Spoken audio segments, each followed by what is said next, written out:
Yeah, hi there. This is tuxacher.com again. Welcome on my video channel. And when you are viewing this video, Skylum has released an update to Luminar, bringing it to version 4.3. And I had the chance to try out those new functions or improvements for 2 days now. So let's go to the PC and take a closer look on the new improvements or new functions which are implemented in the update version. Okay, I installed the new Luminar 4 version, that is version 4.3.0, and the build number is 6144. And I guess there will be no essential improvements till the release in 2 or 3 days, so that shouldn't influence my review here. Okay, here we got the images I read in, and what Skylum did improve is a little bit on performance, but there still is the problem that displaying the thumbnails from the images will lag a lot in this case. We have to wait a couple of times until the program displays at least the preview of this image. The second problem, which still is there, okay, we go here down back to the last images, and here you can see that there are still no images even though they are in the catalog and they should be in the cache. So I don't know what the problem is. We just double click here an image here. I see on this little mark here that it was already at least processed a little bit in Luminar 4. And it takes quite a while till the program presents the full view. Here we go.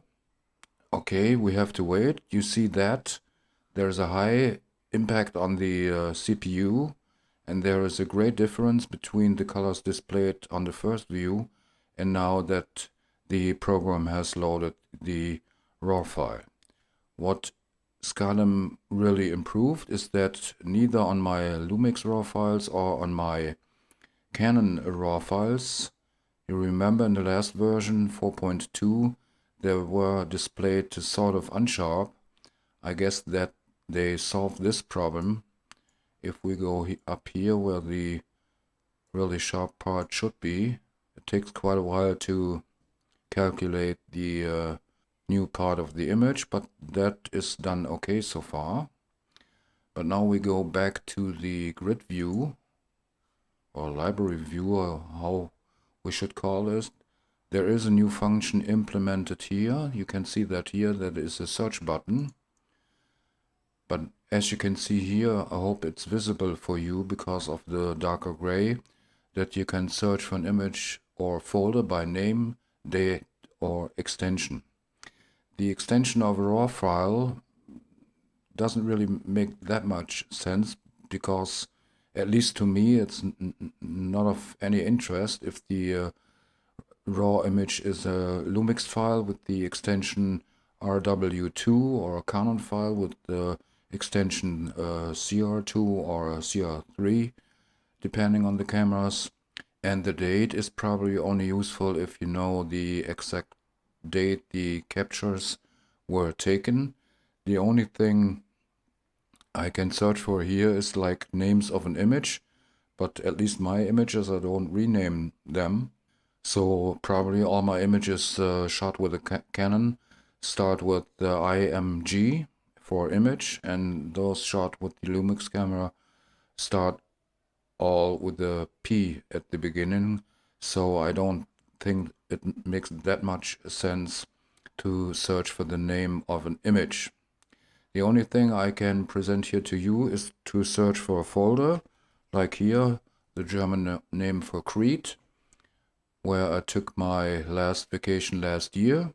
And this is only possible because on my folder structure I keep at least names that make it possible to at least find the main events, like a big vacation or a bigger tour I did for taking pictures, but just searching for names in the directory structure or for names in the as part of a file name, that doesn't really make that much sense to me. Okay, we close that, and if we click here on one image, doesn't make any difference on which one. We got a new improvement or added function here, that is the direct export to 500 pixel platform. If you use that platform, that might be good for you, so you can process your images and then right away upload those images as JPEG files to the 500 pixel platform. Okay, we just take an image like that one. If it is in the cage, it is presented pretty soon, but here you see the difference from the preview, and now I think he completely loaded the raw file to the colors here in the raw file.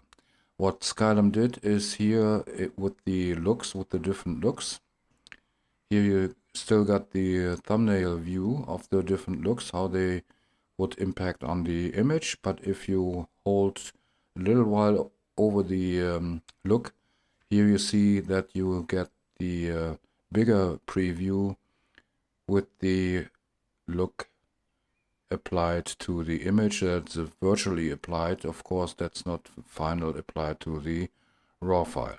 Here you can go through the different looks.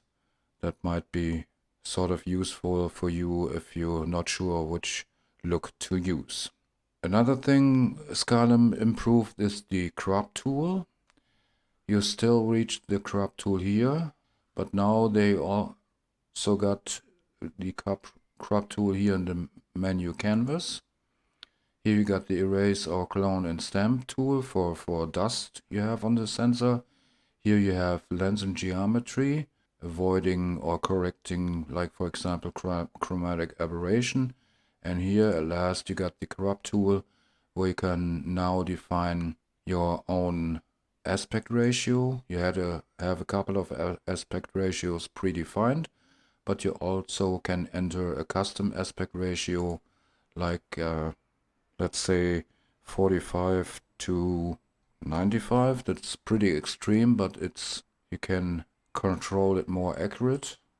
Let's say okay, and now you can here switch between landscape and portrait mode of this aspect ratio, but I guess we should do a more extreme. Go back to the original, and now we go enter a custom.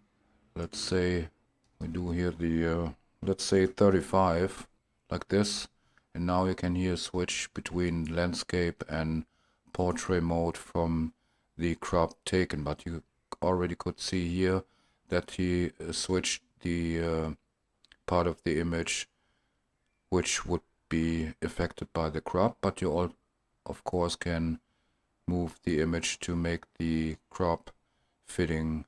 And what Skylum did improve too, we go to the Pro mode, and let's go to the advanced contrast, go to edit mask, and let's say for example we take a brush to do the masking. Now we have a new function here, is to make the part of the mask which you already painted to the image is visible in a reddish color. That is sort of like Lightroom, and you can always display or turn it off, so you can see which parts of the image are affected by the mask. And last but not least, we go to the creative mode. Here you got the sky replacement or augmented sky.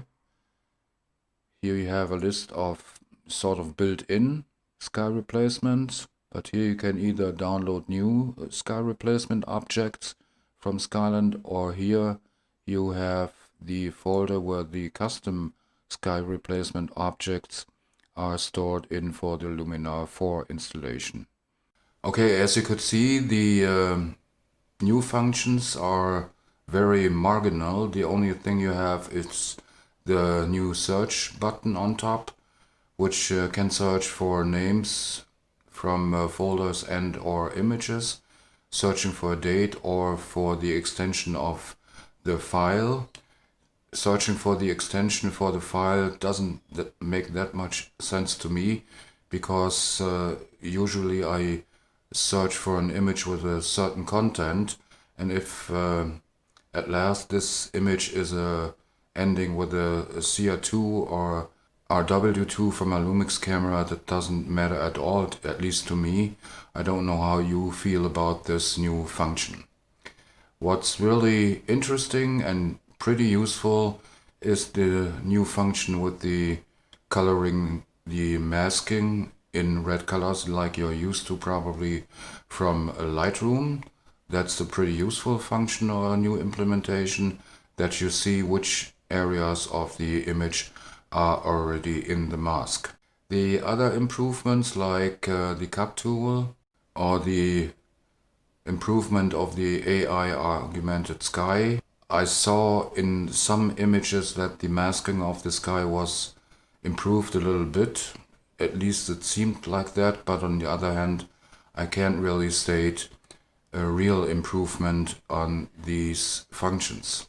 As you could see in the video, I had at least 3 or 4 crashes of the program, so Luminar 4.3 still has stability problems.